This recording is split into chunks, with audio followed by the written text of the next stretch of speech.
From Calvary Church of Santa Ana, this is the Calvary Life Podcast, the show where we share stories, laugh together, and have discussions about faith, life, and God with people from Calvary Church.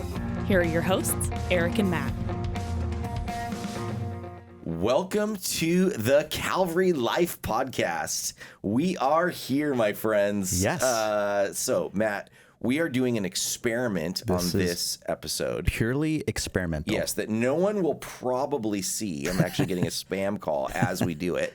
But no one will probably see it. But they might see it in a couple weeks or something if we decide to post it in the future. Yeah, I want to say hello to you in the future right now. Yes. In case you see this down the road. But the experiment is video. Yes. So we're experimenting with video today.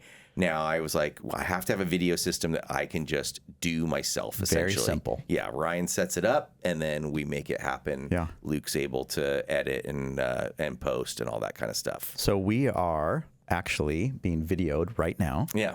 And audio. Yes, even though you likely are only listening to it if you're one of our listeners. True. So, but in some sort of future time, you could be watching it. Okay, anyway, question. Should we stop talking about that? Well, I do have a question on that. Yeah. Is anyone asking for this? There are, yes. In the we have the pairs of people that are asking for it.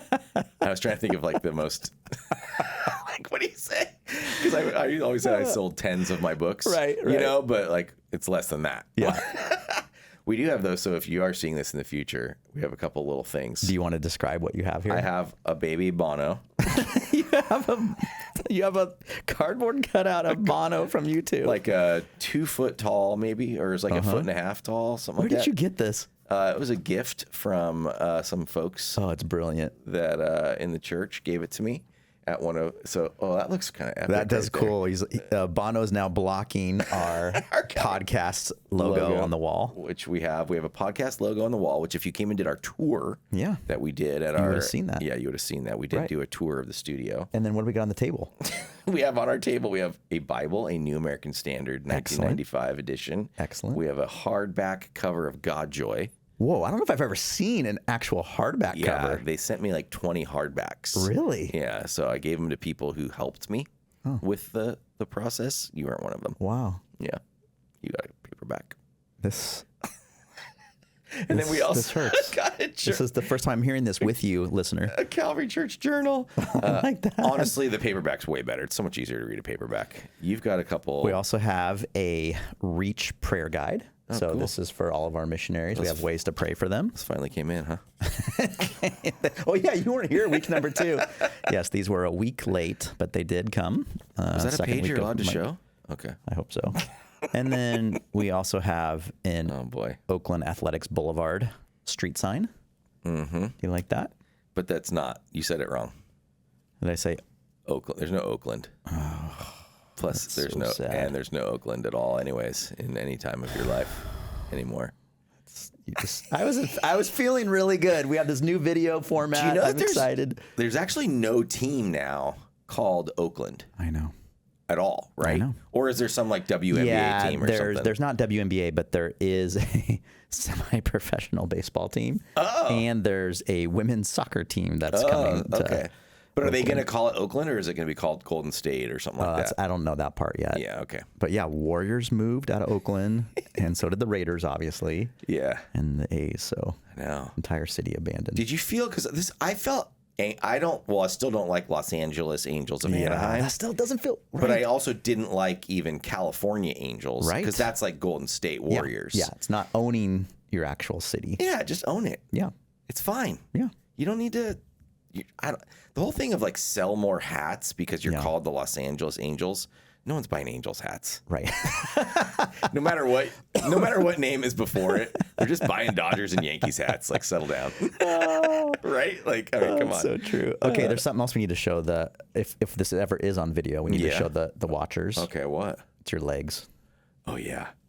Check out my legs. I don't know if you can see this. This is a weird context. We need to show why we're showing your legs. So I'm wearing shorts. Okay, so because this weekend So in my preparations for my big trip to Everest Base Camp. And remind us when that is again? Just Base Camp, Greg. But yeah, so that's coming up. I fly out April 20th, okay. Lord willing. So we're like the window's shortening here. Yeah, definitely shortening. Less than a month away. Yeah. So this weekend I did Mount Baldy.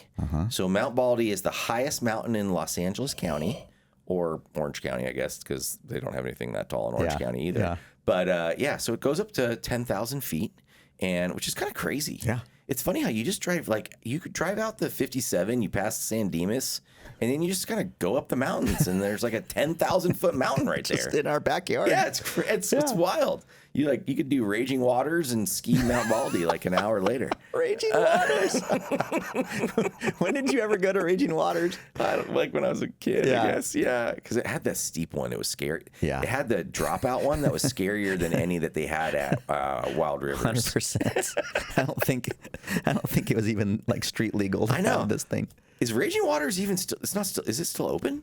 There's signs for it. Boy, that's a good question. We need one of our listeners we don't need to research this. Send us that information. Are you kind of feeling like, how do I sit?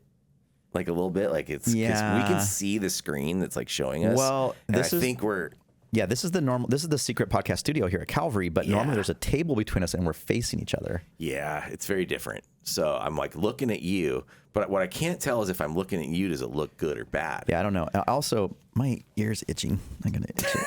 You guys, I'm so sorry. This is maybe the worst episode so far of the Calvary Life podcast. So I did Mount Baldy. Yeah, and it's crazy, dude. What time did you start?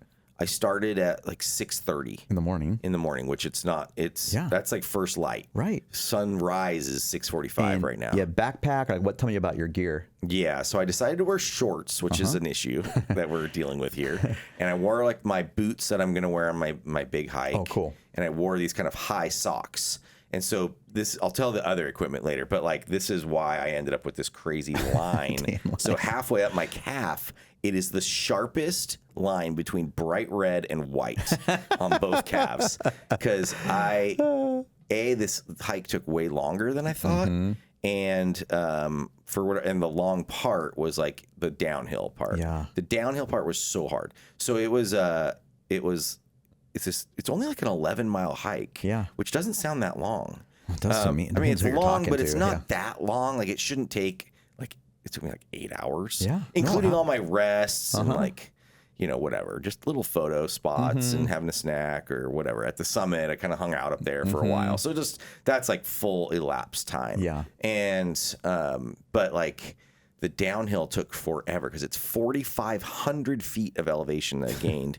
And then the downhill, because it's a loop. And so it's more gradual on the way up. And then you don't go back the same way? No. That's kind of cool. You can if you want, but it's it's a longer, it's 7 miles up and then 4 miles down. But you imagine then it's the same. It's it'd be 7 miles. It's 4,500 feet of descent. So you're just dropping so much. Yeah. And so you're almost just doing deep stairs the whole time. And so it's bending your legs. So it's just really, really tiring on that way down. I might try it again and do it the other way. A lot of people are doing it the other way. Oh, interesting. So it's brutal on the way up, but then it's kind of a little easier on your legs on the way down. Yeah. And you showed on social media, there was snow at the top. There was so much snow. Did you know that was going to happen? I knew there'd be some snow, but I didn't know how much. And I had to cross over snow. 25, 30 times. You had to walk across snow. Yeah. And it's just for a while, but you kind of have to watch your step because it could get a little icy or whatever. So anyway, it was really cool and pretty up there. And it was just kind of fun. It's fun to get up to that high. Yeah, super great. And I felt okay at the altitude. 10,000's okay. Sort of the starting point of Everest. Basis. We fly. I literally think we fly to 9,500 feet. So on the first day or the second day, the first day we fly into Kathmandu, sleep in Kathmandu at 5,000 feet. Yeah. Then we fly up to 9,500 and we just start hiking right away. And we hike just another 1,500 feet up or something like that. And what was your backpack situation? You had water, bars, or obviously not sunscreen. So I know. Well, I just forgot about my legs because I also was starting in the dark. Yeah. And I did do sunscreen on my face. I was wearing long sleeves. I probably should have just worn pants because it was actually a lot colder than I thought it was going to be. But yeah, anyway, it was just like I forgot to put sunscreen on my legs. I hardly ever put sunscreen on my legs. Yeah. But it just somehow, I don't know if it was even like snowy parts or whatever, but it was like getting me with the glare. And then I was wearing a backpack. So I started with a jacket and wearing a backpack. And the backpack I actually carried with me because I was trying to get my backpack a little heavier. So I carried 4.5 liters of water, which is like a good amount of water. Yeah. And I drank almost all of it, dude.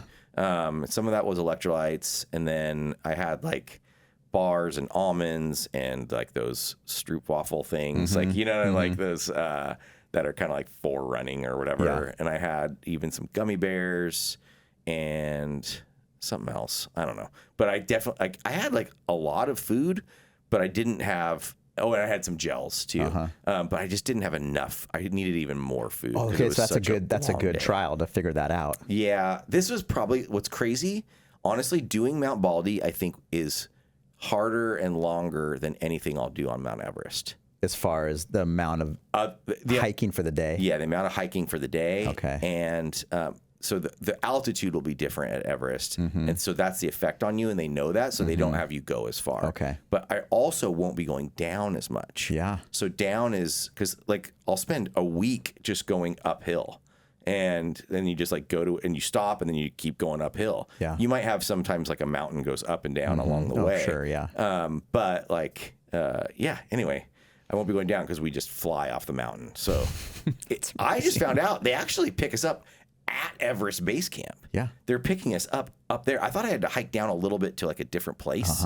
But no, the helicopter's just coming to Everest Base Camp at like 18.5 or no, 17.5, 100 feet, and then just picking us up, and we just takes us back to Kathmandu, which is the capital. That's amazing. Anyway, it'll be crazy. So yeah, anyway, that was my day. It was wild. But I am like so sore from this downhill mostly, but from this hike, like I'm like barely able to walk. It's crazy. Well, it was funny. So yesterday on Sunday, we're taping this on a Monday. So Sunday. And it's worse today. We were kind of working out a few transitions. I was doing some announcements and praying for our Calvary Christian School kids going to Costa Rica. And I'm like, oh, Eric, why don't you just come up? I totally could have. Pray with the kids. And you're like, I don't know if I can go up those stairs as fast as I need to get up there. It's just so funny. It was funny, but like I realized like once I'm like walking around and standing up a lot, it kind of like it loosened me up. Yeah. But I was also more sore today than I was yesterday. Oh, you were. It was kind of a classic like second day more sore thing when you like do some sort of workout.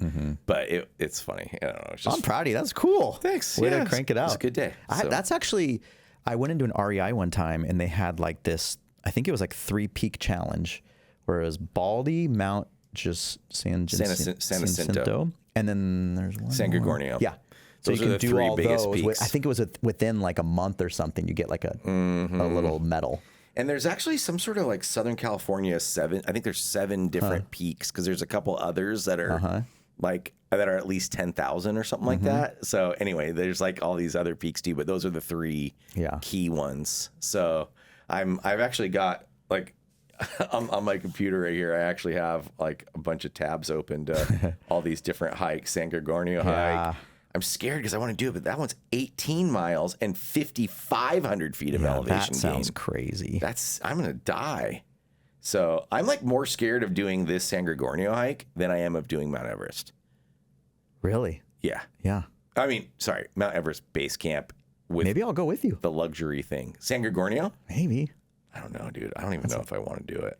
Also, there's 2 things I'm kind of been getting more and more scared of as I've gotten older. One is sharks in the water, and 2 is mountain lions. Oh, really?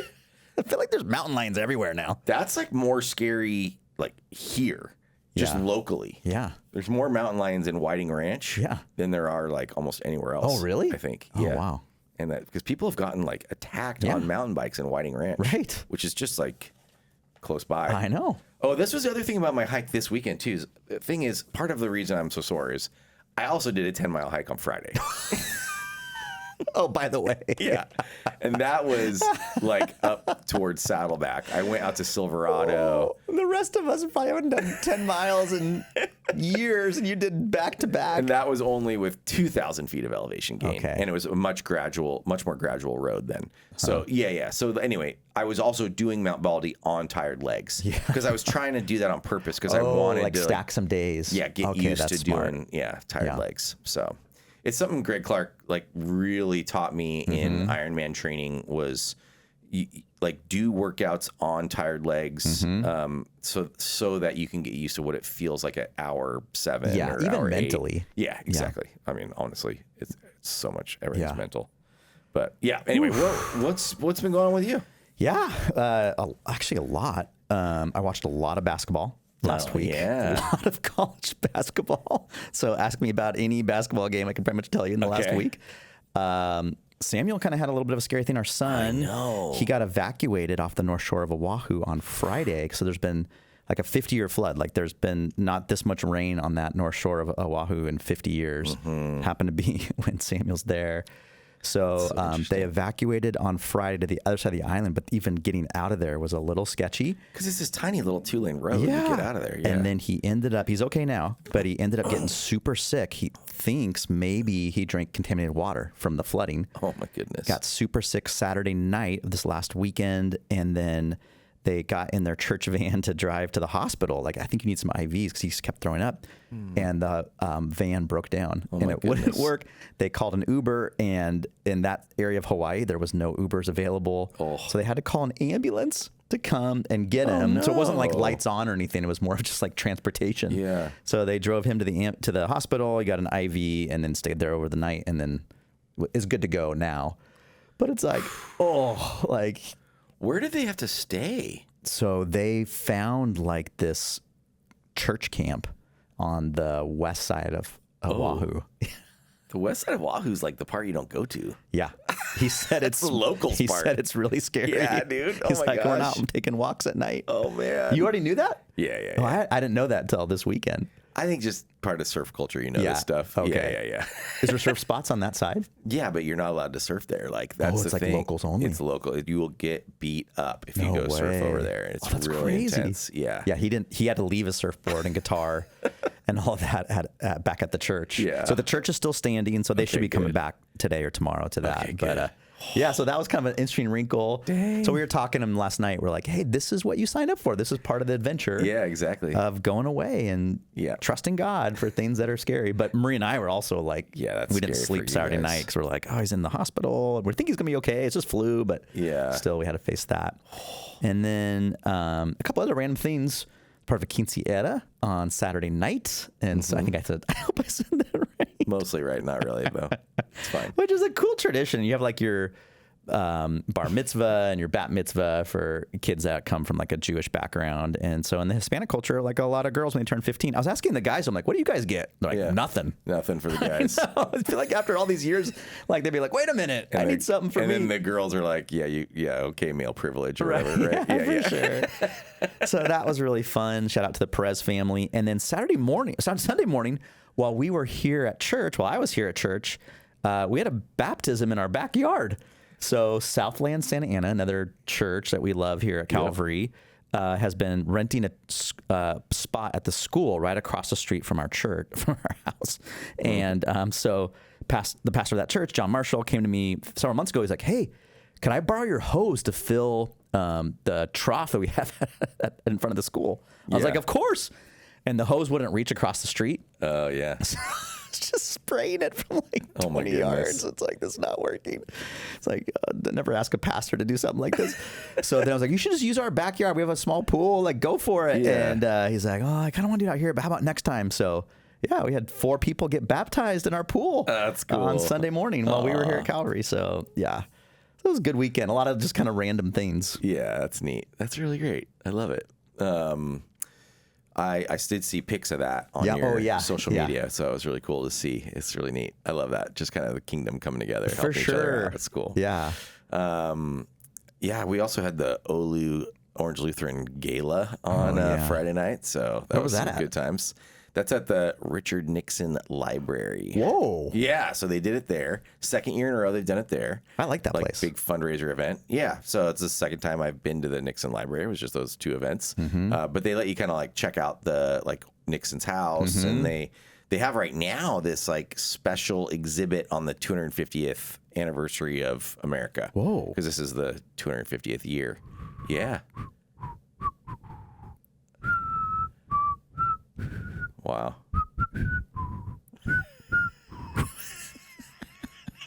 Wow. That was God Bless America whistle edition. That was good. I caught on after a little bit, but it was. I'm kind of wondering how the whistling like carries, or how it tracks like to people's cars as they drive. There's just like all I hear is blowing into the microphone. It's a wind tunnel. So did you have some good food or a good experience? Yeah, so it was good. It was fine. Like, there's part of me that's kind of getting like a little bit tired of those kind of events in general. You know, like the classic fundraiser Question event. for that: as you get older, and maybe we've even talked about this before, do you feel like those like big, large events are like you're just less excited about them or less energized for them? Yeah, probably.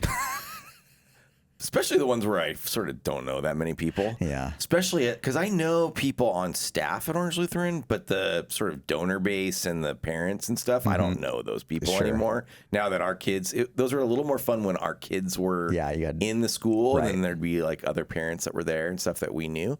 But now, I mean, in that room, I knew like 10 people out of like 300 or whatever it was. So they're just, and 0 of those people I knew were at my table and are like supposed to be doing other things, you know? And so I think that kind of environment where you're just kind of like, okay, let's do the small talk thing, you know? And it's like, and not, I don't know, it's just somehow different to not here at Calvary. It's like not, which is fine to, I want to be supportive of B 100%. And like her stuff, but I think it's awesome too, though, for like even your position as a leader here at this church to be in an environment where you don't have to be a leader. You can just kind of relax. Yeah, totally. But then also it's like, oh, wow, this is how people feel when they come to Calvary for the first time. Or like, I don't know. It's kind of like a nice, like, no, it's good to know what it's like to not know anybody at something. It's always good to remember that when you're a leader or something, because it's so easy to just forget and just, you know, because we like instantly know people here because we're also on stage even. And so being on stage, everybody knows who you are. Absolutely, yeah. But yeah. So I have a great story on that. So when we dropped off Samuel in Hawaii last month or so, we sat down in the row, and I think I'd said we were like, Marie and I were like the oldest people by like 30 years, it felt like. So it was like super young, cool church. We're like, okay, just sitting in the back, don't know anybody. And I had a journal on my seat. I thought it was Marie's. Like, she brings a journal, which is kind of, we've been doing this for a while, both of us taking notes in the sermon, which is such a good like way just to remember stuff, write questions. I have my notes here today. But I thought it was her journal that she had put down the seat. So I grab it and I'm just holding it. Yeah. And then this like college girl comes over and she's like, "Are you holding my journal?" Oh no. And I'm like, and I look at Marie and she's like, "It's not mine." I'm like, oh, because it kind of looks flowery. And I was like, "Oh, I'm sorry." She's like, "You didn't read it, did you?" I'm like, no. Man. Like, and she was kind of joking. But I was like, no. I thought it was my wife. And I just kind of handed her the journal and she's like, "Thank you," and kind of walked away. And I was like, oh man, that was a weird interaction. Good and I'm first like, impression. Yes. But I was like, I'm just, no one knows I'm a pastor here or like knows anything about me, which was kind of refreshing in some ways, just to sit in a church body and just be like, okay, this is what it feels like to show up for the first time. Yeah. Hold somebody's journal that's not yours. I mean, we don't all do that. The holding other people's journals part, but you know. Oh, there you go. That actually, I'm showing to the camera. That right actually is a journal I have things written in. That I you just do? put here. Oh, let's don't. No. I don't know what I wrote in there. Oh, this is interesting. It's my private journal. Well, let's read a page. You can just tell me to stop, and I'll read it. No, don't. Like, actually stop. I don't know what I wrote in there. Like, for real.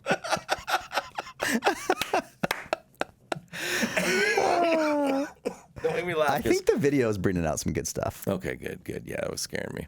I know the video that maybe no one will ever see. But we'll see, because we're gonna like dial some things in, fix it up. Is it possible we haven't asked Luke if he even will edit this yet? We definitely didn't. But Ryan said he talked to him, so it's okay. All right, it's all good. All right, should we get into Yeah. Sunday morning. We got some emails after that, but we can talk about Sunday morning. Yep.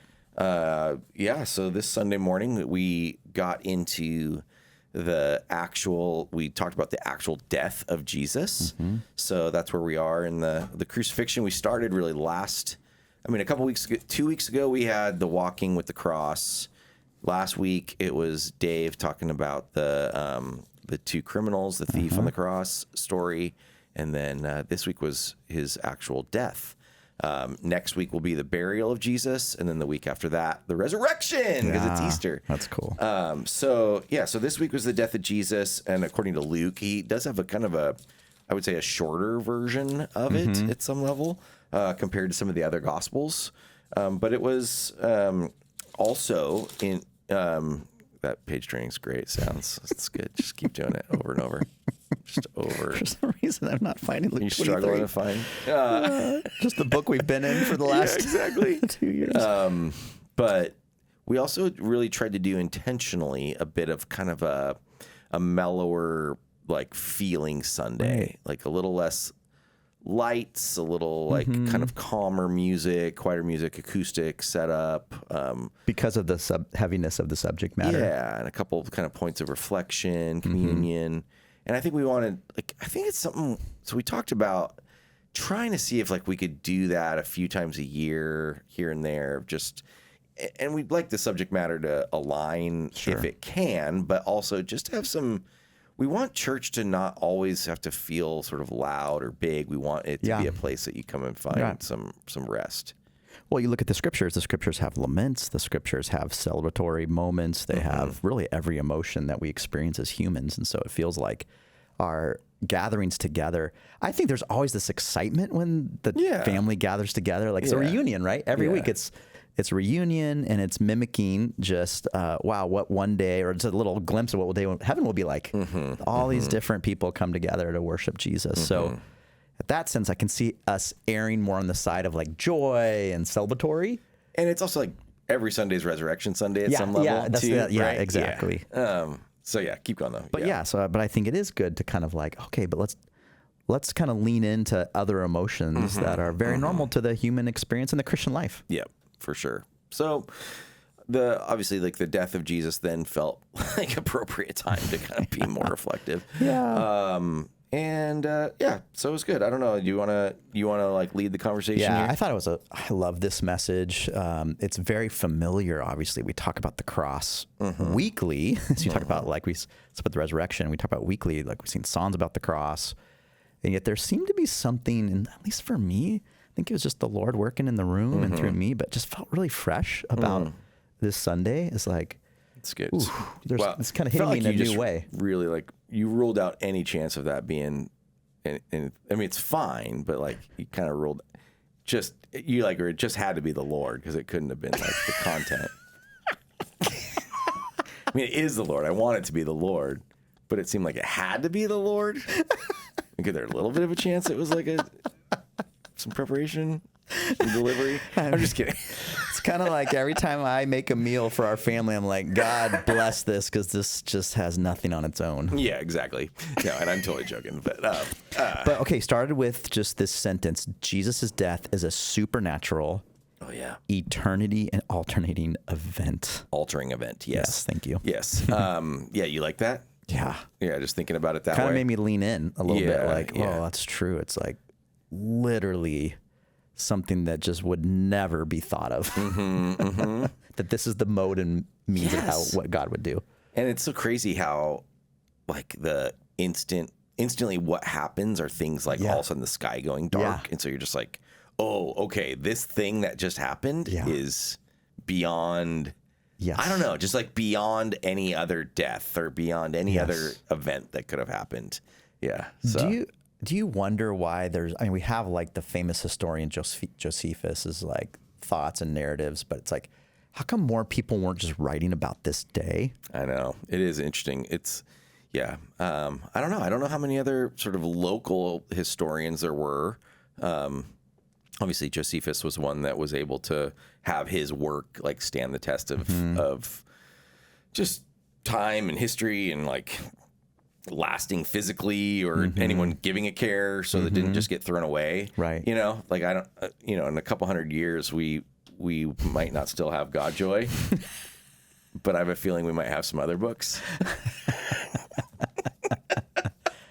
Or you wonder, like, even suppression from either the Jewish establishment or the Roman government, of like people writing down, like, there was this life-changing day where the sun stopped and everything went dark, and they're just like, not gonna. Not because the Jewish leaders weren't into it, and the Romans weren't into it, right? You know, I don't know. So although it's like a couple of these Romans were the only ones that really found Jesus to be innocent, right?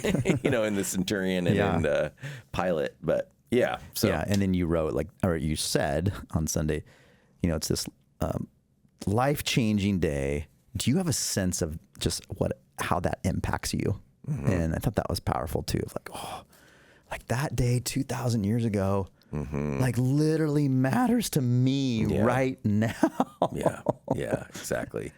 Yeah, that's where I was wanting us to just to like not really only think about the crucifixion as a historical event and be like a thing that's like a theological truth, but does it, like, do I care? Yes. Because it is, as even I think you prayed in another meeting we were in or something some other time, of like the whole old news, good news thing. Is this old news? Is it good news? Totally. You know, and so because it is obviously very familiar subject matter to us. But how's it hit you? So. And then you listed 7 accomplishments of the cross. I'm just going to list all 7 for a moment, and then I think I want to lean on the last one, but if you want to make any comments on the other ones too. But so you said 7 accomplishments. You know, there's more, but here's like the 7 biggies are, it brought redemption and ransom to us as sinners, reconciliation with God, forgiveness of sins, satisfied God's wrath. It removed the curse. It defeated the devil and death. I was just getting pumped when you're like listing these, like, let's go. Let me comment on that one, because I did like how that one felt like, and I mentioned this, but it felt like an advance. It felt like the kingdom advancing on like something, not just like defending against something bad, but like taking new ground in a way. We're not just hunkered down. We're actually moving forward. Oh, that's good. And then 7, the one that you spent some time on in the sermon, was it opened access. It was opening access to God. Yes. And then you referred to Hebrews 10:19, and just this idea that we can now enter the most holy place. And then you talked about access, like, oh man, don't you wish you could have access to the VIP airport lounge? And you told the story of you being backstage at a U2 concert. Yes. And I want to hit both those subjects for a minute. One is, have you ever been in an airport lounge? Like the Admirals Club or whatever it's called? I know. I've been in like the United Club once. But because I like had to be there for hours and I paid like $50 or whatever, and I was able to like do a meeting. I did a Zoom a long Zoom meeting while I was in there, kind of like waiting in between flights or something like that. And but I did get some food and stuff like that. But I had to like pay. Is everything free in there? If you pay the I'm pretty sure. Yeah, once you pay to get in, then everything's like free in there. Yeah, so food and drinks. Is there like showers and stuff? Might depend on the. I know there's like levels too. Okay. So there's like, so for example, there's like the United Club for United's Airlines, and then I think there's like the Polaris Club, which is the like the more first class club. Whoa. So, or like, for example. Dang. So now I'm sure people are listening that do have access to these things are like, yeah, whatever. Run. Yeah, exactly. But there's different levels. So this one was kind of like whatever the lower level was. Yeah. You know, not super VIP. I've only done it once. I always kind of walk by those places and like kind of try to look in, like what's going on in there. But you know what I mean? Like when you do the, like a big international flight, and the first class, business class people go down a different jetway. Yes. Like you go down the hall and then they turn left sooner than you. Yes, I've seen this. I know. And then I'm like, oh, that looks so wonderful. I was, did I mention this last week of how my seat was like on my last trip that I was on to Europe, my seat on the way to Europe on the long flight was one row. It was a regular seat, but it was one row away from the business class seats. So close yet so and far. So yeah, it was just like I was just like could see through the curtain. Yeah, and it literally has a curtain. Oh dang! I should have talked about this. That's so good. Oh, there's a great quote that my kids say a lot from Madagascar 2 of all movies. It's funny, but it's like the weasel looks at somebody and he's like, "It's nothing personal. We're just better than you." They're sitting in the first class. Exactly. So you might be out there and you're one that is able to afford that, and we're happy for you. We're very happy. We don't despise you at all. No. With pure and utter jealousy. And so then you're talking this, and we have this access. We don't have security guards holding us back, which I thought was such a good thought to think through. And then you talked about your U2 experience, which I feel like I've heard almost every story you've ever shared. I'm like, heard it. But this was a new one for me. Yes. That at 18, you got to go backstage at a U2 concert? Yeah, to like a certain level, remember? Yeah, well, that's the other thing. Yeah. So should I just in brief tell it again or something? Okay. So this friend of my mom's was a photographer for Island Records. And she was able to get me, and that's their label at the time. She was able to get me 3 of these like little like lanyards with a little backstage pass to get into this. Essentially, it was an after party. Like I couldn't like beforehand go backstage. Oh, you didn't explain that part. I mean, it was at the stadium after party. Yeah. And it had 3 layers. Did you just feel so cool when like yes, dude, you showed your badge? Walk up to the thing, and there's all these people because we're crowding around the entrance to this and like looking in. And we walk up with our lanyards and are just like showing our little backstage pass. That's so cool. And it's just like 2 of my other stupid friends like at the time that we're all just 18, and so we cruise in there, and then we found out that as we got in there, we found out that there was like a next layer. And then a layer beyond Did that kind of hurt your heart a little bit? Like, did you think you're going to be like walking up to like Bono? Like, I did think that we'd get to see the band at least. That whole party that we went to, never even saw the band. I know. So, which was crazy. So we ended up waiting though. So at the party, I never saw the band. We ended up waiting even longer because we went to the party and then we just waited around at the exit and waited till they came out to leave. There probably weren't that many people there even. No, there was like, so at that point there was probably like 50 people had still like waited. And then what they did was, so they were coming up out of the like underground or whatever parking thing that they had at the time. And they're coming out of that parking because I think 92 was before they redid Angel Stadium. I think it was still fully enclosed. Anyway, so they came out and then they stopped and they got out of the car and came up to this like rope line kind of thing, and we all had to stay behind the rope line and like a caution tape kind of thing, and then they came out and like we're signing autographs for people and saying hi. So that moment was the closest I've ever been to like Bono and the Edge, and but he didn't. That's not true. Baby Bono's right here with us. If you, I remember you that day. Oh, I like that. So anyway, he didn't sign anything for me, sadly, but he was like within inches away from me. That's cool. So I was all excited to see him then, and it's funny how I was like excited about that at 18, and here I am at 51. I'm still this like fan of the band. Loyalty.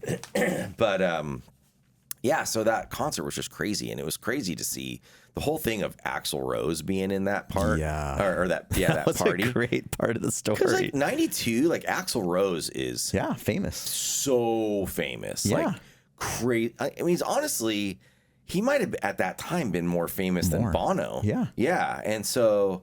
Just to see him come in and like get into this fight with people and like smash a beer bottle on the ground, you're just like I said, I was just like, this is awesome. Like a typical rock and roll move. It's just like totally what you want in that moment. It's like what you want to see. So it was pretty epic. So funny.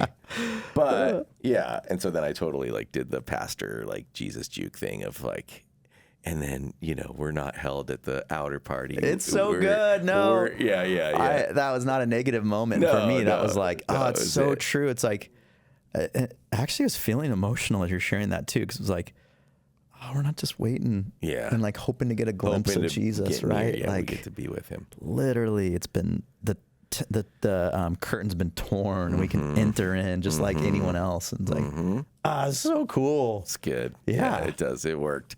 I was happy. Selfishly, I was so happy to have a good biblical reason to tell that story. Because you always want to kind of like tell your You've been waiting 25 years for that. Exactly. You want to tell these cool stories. I got a couple of those too. Yeah. Like I'm just like gotta be they're locked reason. and loaded, but it's like, there's not quite a fit. Is there any reason to tell some of your your Dodgers locker room stories? Right. Yeah, exactly. Like Piazza stories. Yeah. There's a couple you can ask me about. I did some nerdy kind of research on the curtain.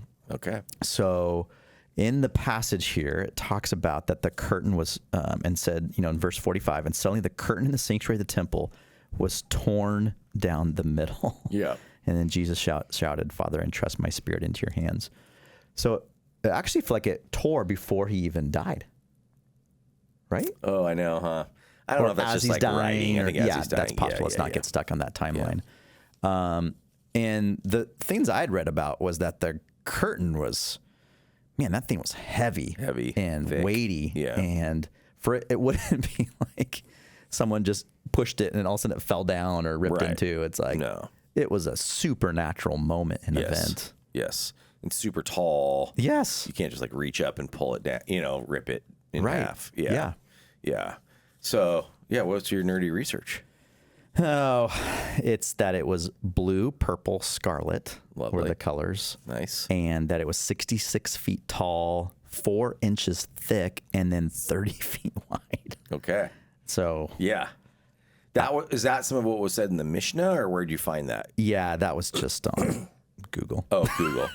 So there is some like disagreement, remember? Because we were talking about earlier about there's some like because I think it's from Josephus that they get that 4 inches thick thing, and because I think they said it's what Josephus said was like the thickness of your hand. Yeah, and then some people are saying that that's like debunked that's like actually Josephus's writing or something like that. That some of that is not necessarily true, but it's true that it's like the size of it's true. I just don't know if the thickness of it is exactly true, or at least not true according to Josephus. Like Josephus didn't say that. Okay, that makes sense. Something like that. Yeah. So I didn't feel comfortable enough to say certain of those things on stage, and then I also just didn't want to get caught up in all those like details on stage. I think it matters that it's big, and it matters that it's not big enough for someone to do it. Right. Like that it was a God had to do it. Yeah. That matters for sure. But like, if it was 3 inches thick or 6 inches thick, who cares? Right? Like at some level. Totally. But it's still like pretty amazing. Yeah. And this was the second temple period. Yes. So, the first temple was destroyed and the exile happened. You read about that in the Old Testament. And then Nehemiah, Ezra, and others, sorry, I'm struggling with my papers here. Okay. Were called by God to rebuild the temple. Yes. Haggai. And then the second temple was rebuilt. And then there was still this thing where the high priest would go in once a year. Yeah. On the Day of Atonement. Oh, yeah. Into the Holy of Holies. Exactly. To this place.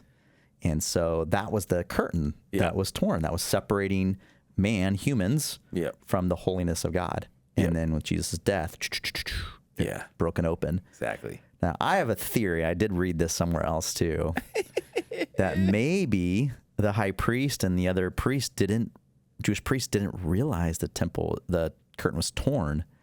So if Jesus died in the springtime, and Yom Kippur is traditionally in the fall, they might not have even understood it was torn until later in the year. Any thoughts on that? Again, does it matter? Well, I mean, sure, it doesn't matter to like the sermon on Sunday and the point of it, but it's interesting to think they'd have to like be completely ignoring the part of the temple that's outside of the Holy of Holies as well. True. So they'd have to both ignore the Holy of Holies and the part that's outside. Which I don't think would happen. I don't think that either. So that's the only part where I just don't know if that's like possibly true. Right. So anyway, like it seems like it would make kind of like a big ruckus. Yeah. I don't know. Yeah. But just like the fact that it would be torn, because I wonder if it was like torn all the way, because it's from top to bottom. Right. So then if it splits, like, is it just sort of like, how if you like tear like a cloth, but you leave it hanging there, it's still like a curtain's not connected, but it's still, I feel like you're ignoring me. No, I'm reading the scripture says when torn down the middle. Well, another verse I think says from top to bottom. But I mean, it's just saying like it literally would just hang, like you'd obviously would see it drape, or would it be like when you have two curtains and they sort of just like still connect, but you could kind of go through? Hello? Hello? Hello? So I don't know, but I wonder if they like, so that's what I mean by maybe if they wouldn't have noticed, because it's not like it fell down or something. Right. Like, did it fall down and like crash? I don't know, or did it just sort of like dangle there, but you could like peek your way in? Yeah.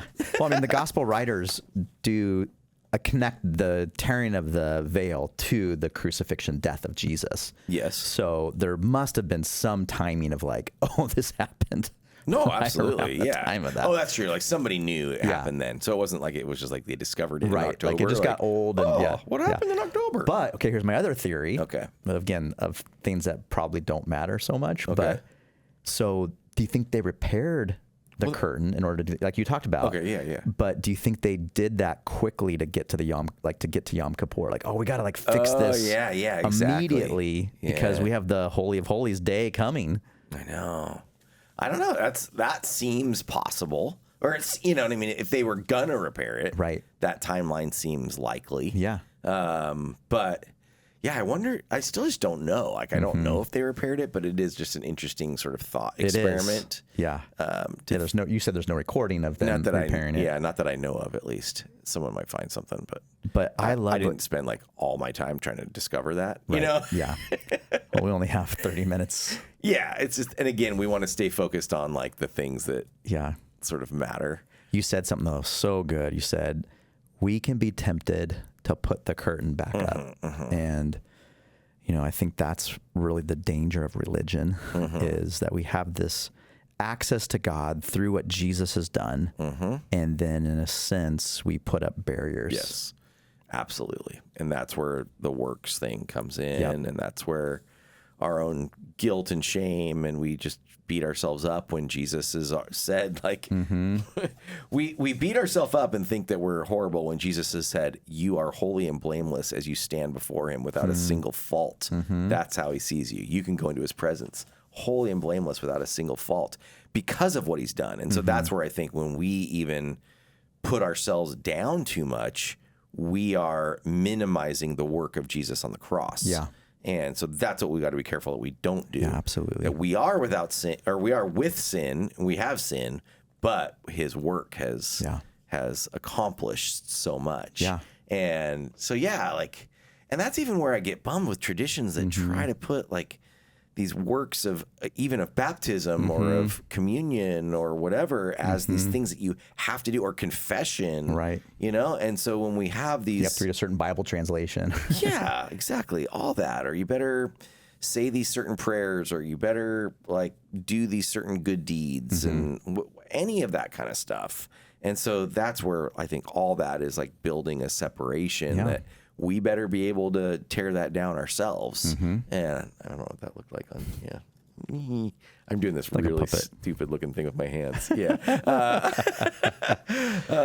But yeah, so I think it's a good warning for us all, right? And then that led into this idea of like, man, when the enemy is attacking you with the temptation to put the veil back up, so to speak, the whole Psalm 91 declaration, you'd mentioned John Eldridge and a book that you'd read about that. And I liked what you said, or what even you got from Eldridge said, it's a preemptive declaration of truth. Yes. And so it's like hey, I'm going to wake up in the morning, I'm going to declare these truths about who God is and who I am in him as a preemptive way to fight off the lies of the enemy. Yeah. And I thought that was so good, so helpful for me too, to think through that. And then you said, regardless of my feelings. Yes. And you got into this little part about, sometimes our feelings are what really we determine the quantity of our faith. Yeah. And it's not eliminating feelings, but it's so much more than feelings. Totally. And I think that's where because I'm always like this big, actually, like, advocate for feelings. Yeah, you like are. in the church, you know? Yeah. You're a feeler. Feeler. I want us to feel. And because it's like, yeah, I actually want to feel like God is with me, or that God loves me, or I love those moments of worship when I quote unquote feel it. Like that's awesome. Like we have emotions. Yeah. We have loves. We have anger. We have intimacy. The feelings of closeness, or like those kind of feelings, or like, so feelings matter. But when we can't sort of recognize the accomplishments of Christ on the cross unless we feel it. Yeah. If I don't feel like Jesus has done that for me, I don't feel like he's granted me access to him, that's a lie. Yeah. That's a straight lie. And so believe what the truth is. Yeah. And like, how do we then like kind of declare that and speak that? It's so interesting how Psalm 91 says, I declare this, you know, and declare that he is my refuge. I declare that he keeps me safe. I declare that I trust in him, you know, alone. And so I think it's cool how it says that. And then Eldridge like built this thing of, like let's use scripture no matter what when we are attacked, but let's not even wait for that moment. Yeah. Let's do it first. Yeah. So for sure. Yeah, it's cool. So that was even, gosh, you could do a whole message just on. I know.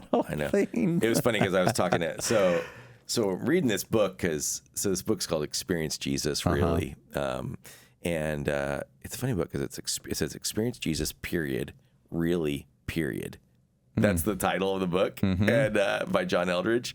And it's just funny because it's hard to like write, and when you're writing it, like, and it's just a funny title because you're like, where do I put periods now when I end the sentence? But it's like it's been an interesting book because it's challenging, and so I tried to say, like, I hate like having to give a ton of caveats about like books, but I did try to just say like a couple lines of, hey, you know, this book, like any book, you know, you're always like, this book, like any book, doesn't have anything. Like, I don't agree with every single word in this, because he uses these expressions of calling it like himself like a modern day Christian mystic. Yeah, and that's kind of a word that term can be triggering for some. Yeah, it definitely can be a hang up.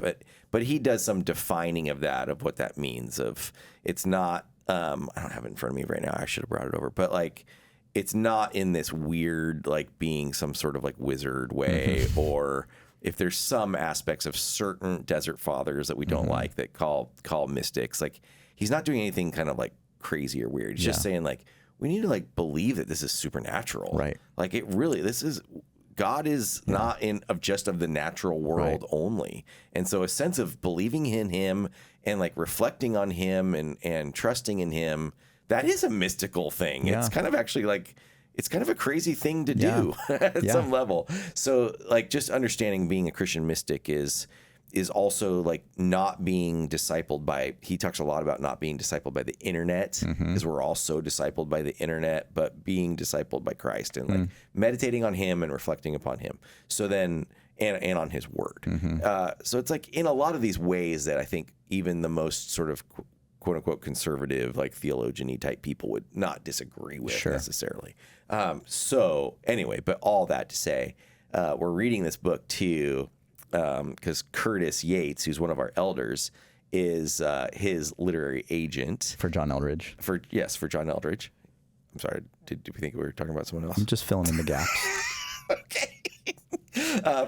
For John Eldridge, the author of this book, and so he's on the elder board, and so like we're actually reading this book like on the elder board right now, just during our meetings, kind of reading a couple chapters and discussing it. And it was like just that week that we were reading just these chapters and discussing it, just like that week, which was kind of cool because it was like crazy because we were with no intentional timing, but it's all about like St. Patrick, and it was this week. It talks about this prayer, St. Patrick, and then it was just hitting me even in our just discussion at the elder meeting of like, I think I want to read some of this, like even on Sunday. And the elder meeting was just on Thursday. And so the sermon was like written, but I was just like, I think I'm going to put this in here and just like read this. Cause it was like a meaningful part. So it was kind of cool. Yeah, I love when that works. Yeah, and it did. Yeah, it seemed to work. And then one last thing I wanted to ask you about was, or even just talk about from Luke 23, was that last verse, which was, it was in verse 46.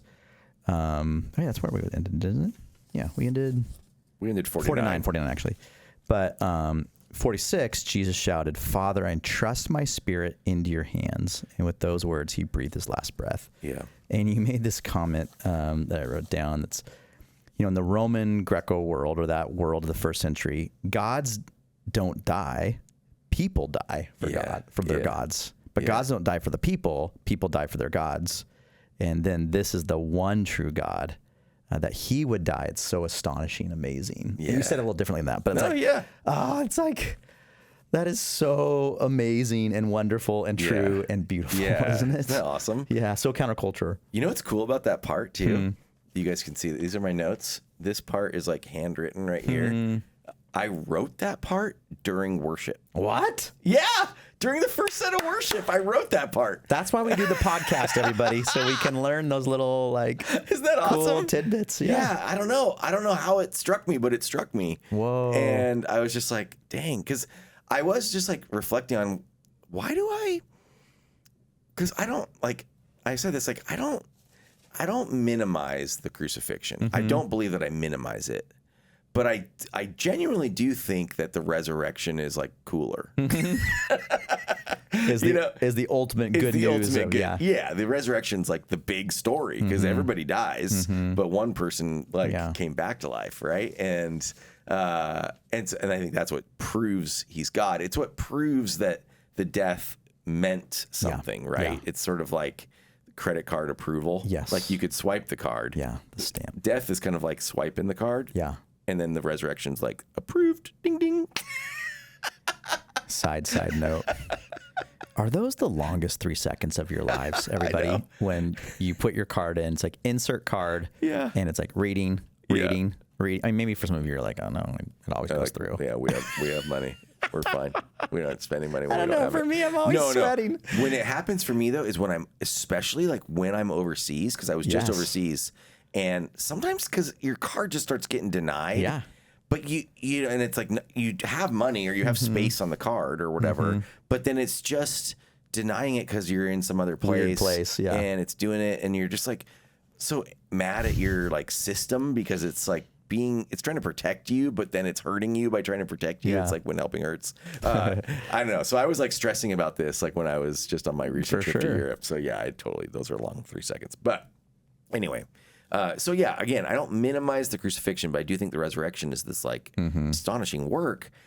But I was trying to get into, it does feel like the Bible doesn't minimize the crucifixion. Right. The 100%. Bible talks about it seems like the epistle writers, like Paul, talk about the crucifixion more than they talk about the resurrection. Yes. And that's interesting to me. And so anyway, I was just kind of reflecting on why is that? Yeah. Or why is it that struck those gospel or those epistle writers more, but it wasn't me? I don't know. So anyway, I was just kind of and that was something I thought about of maybe why. Yeah. Anyway. The crucifixion does the work. The resurrection validates the work. Yeah. Yeah. That's really cool that you wrote that during I know, isn't that funny? That's kind of cool. I feel bad. I was secretly judging you. I thought you were just writing down I'm just kidding. I didn't see it. Yeah, exactly. All right. So that was Luke 23? Yep. Luke 23. That's good. I had 3 pages of notes. Good job. They're small papers, though. It's kind of more this is a half a page if they're a regular paper. All right, let's get into our emails because we're almost at an hour. Yep. And it's probably getting late because we were setting up all this video stuff. Yep. So we were taking a long time. But I did get, speaking of during, I got a text during this recording from the brother-in-law. Ooh. And it says, "We got a new air fryer over the weekend, so you can have our old one. I'll bring it." He says, "I'll bring it Saturday because we're hanging out." Yes. We're having a double date on Saturday with the brother-in-law. That's good. And his wife, who is my wife's sister. Yes. And so anyway, it's really funny that he said that. Okay. All right, let's read some other. I got another quote unquote email that was via text, and I wrote it down so that I'd remember it. This one from Kathy Norton. She says, "On the veil being torn, absolutely we can now access God directly. And she says, but while we were on the Temple Mount, like in person in Israel on the Temple Mount, Mary Jane Edwards and I, she says, remember, awesome Mary Jane who used to work here, had moved out to Pennsylvania. She says, Mary Jane and I were talking about that, and she said that she also pictures God the Father rending his garments at the death of his son. And I thought that was super powerful. Whoa. And I think that's kind of a cool idea, whether it's true or not. It's a really beautiful Because in Jewish thought. tradition, you would like tear your garments when you were sad or mourning, Yeah, right? when you're grieving. Yeah, so that's like as if the curtain was like a symbol of God the Father tearing his clothes, his robe. Yeah. Isn't that awesome? That's I my think mind being really, blown. Yeah, I think it's really beautiful. So really beautiful thought from Mary Jane via Kathy. Side note on Kathy too is that we follow each other on social media, and yesterday she posted on someone else who was really struggling with like making a mistake, and she wrote "the veil's been torn" on that's there. It was cool. really cool. I was like, I let's love go that, yeah. applying Sunday's message to the social media world. Yeah, I love it. All right, now we're back into things I haven't read yet. So from Angie Russell, Catalytic Outsiders. She said, I love the discussion of catalytic outsiders and the idea of folks coming to the U.S. to jumpstart people with new ideas. Yeah. One person who came to mind immediately is Oleg. Yeah. His enthusiasm, passion, and energy for the Lord are such an inspiration and are contagious. Totally. That's like perfect example. 100%. Yeah, that's so good. I totally agree. He is a total catalytic outsider to us. And yeah, perfect example. Okay, good. The next one from service at Podbean, important extensive updates to Podbean terms and policies. Dear I gotta stop laughing at these because it encourages you to keep reading our spam. All right, I won't read the rest of it, but it does have we have some AI feature integration and some product evolution. Oh, wow. Look, he's holding up. Just so you know, if Bono's flying. He's got Bono flying over the Oakland A's sign. Bono flying over Oakland A's Boulevard would be like the ultimate dream for us. We should go see U2 in Oakland Coliseum. Yeah, in Oakland Coliseum. Make it be done, Lord. All right. Ben Hopkins sends an email 5 days ago called an unserious email. Okay. We'll see if I believe it or not. I don't know. It's a very serious podcast, so we'll see if it flies. All right. Eric and Matt, glad you are back at least for a week. Ooh, dig. Yeah, dig. Quick dig there. He says, it was interesting to hear about catalytic outsiders. Sometimes you just need to hear it one more time from someone with whom you are less familiar. But in reality, these catalytic outsiders help convert people for Christ. So they should really be called catalytic converters.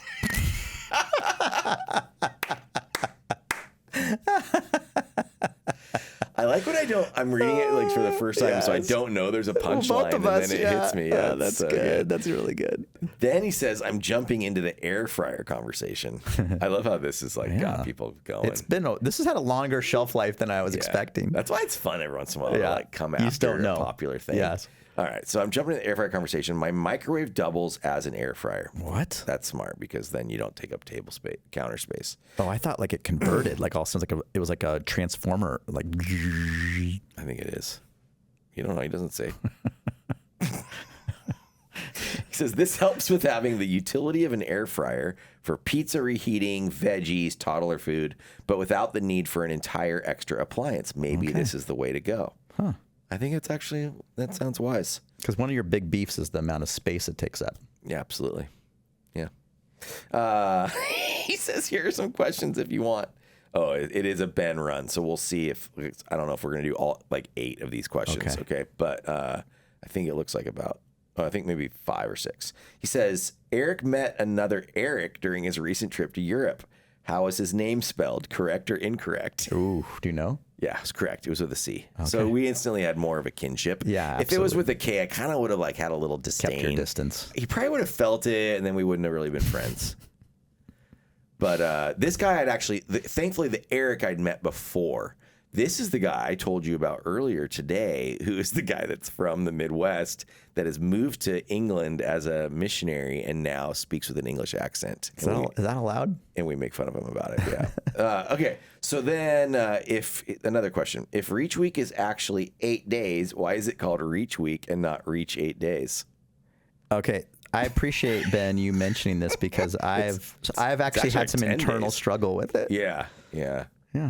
It's like what I'm doing with the journeys because it's like 42 days, but I'm just saying 40-day. Well, journey. Okay, you are in good company here because actually Lent is not 40 days, Lent's even though we say it's about 40. Yeah, it kind of depends on when Easter is, but yeah, exactly. Yeah, exactly. Or 45 or something like that because they don't count. We round Sundays. Up, we round down. Yeah.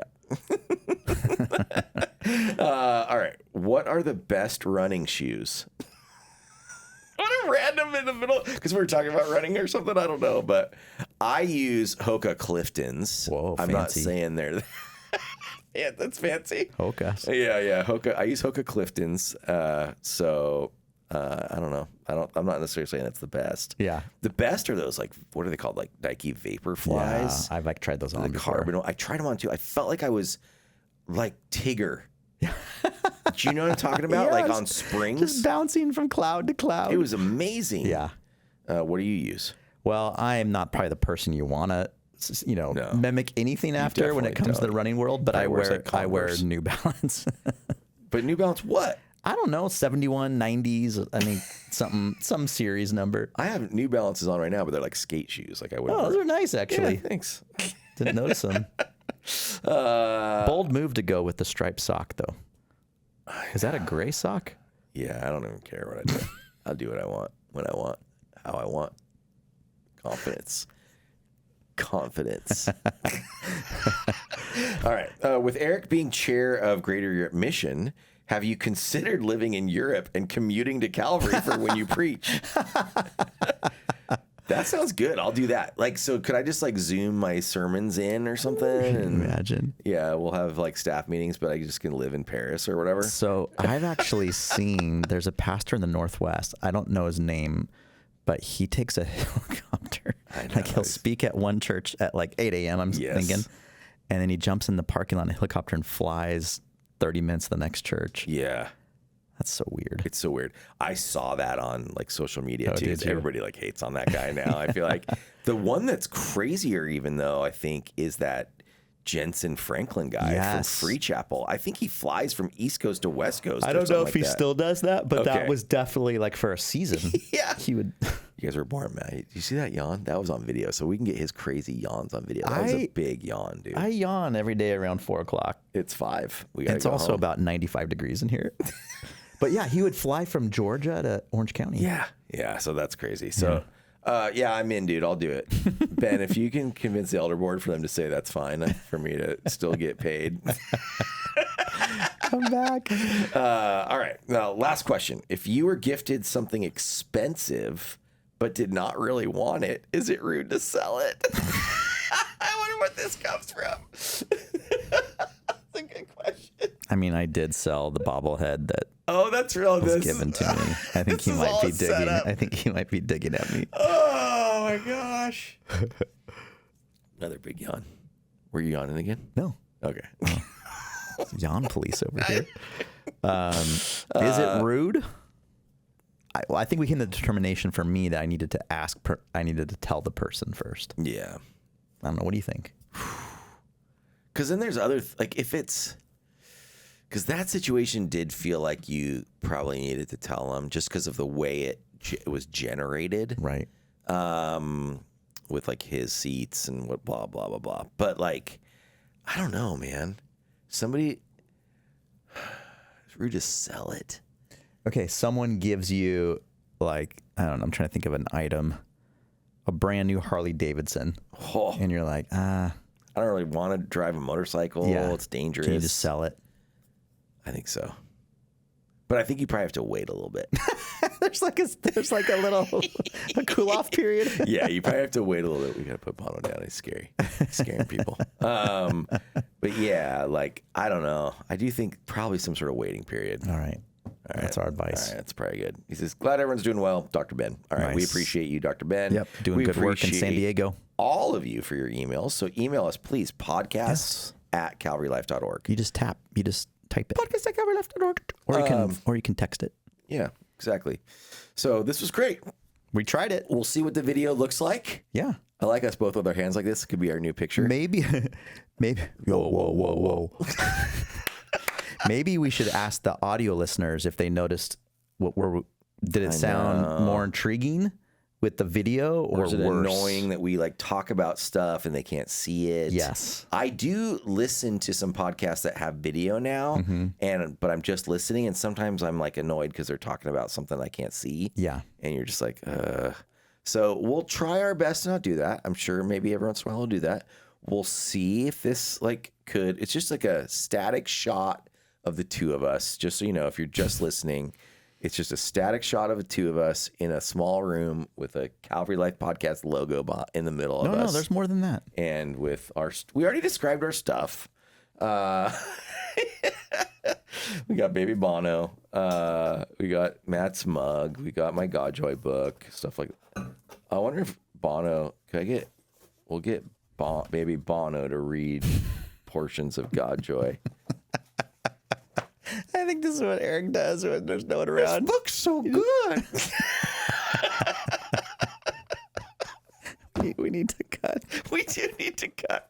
All right. Thanks, Matt. And thank you for listening to the Calvary Life Podcast. Thanks again for listening to the Calvary Life Podcast. If you'd like to share any of your thoughts, please reach out to us at podcast@calvarylife.org. You can find out more about the show on Instagram @CalvaryLife or on our website at calvarylife.org/podcast.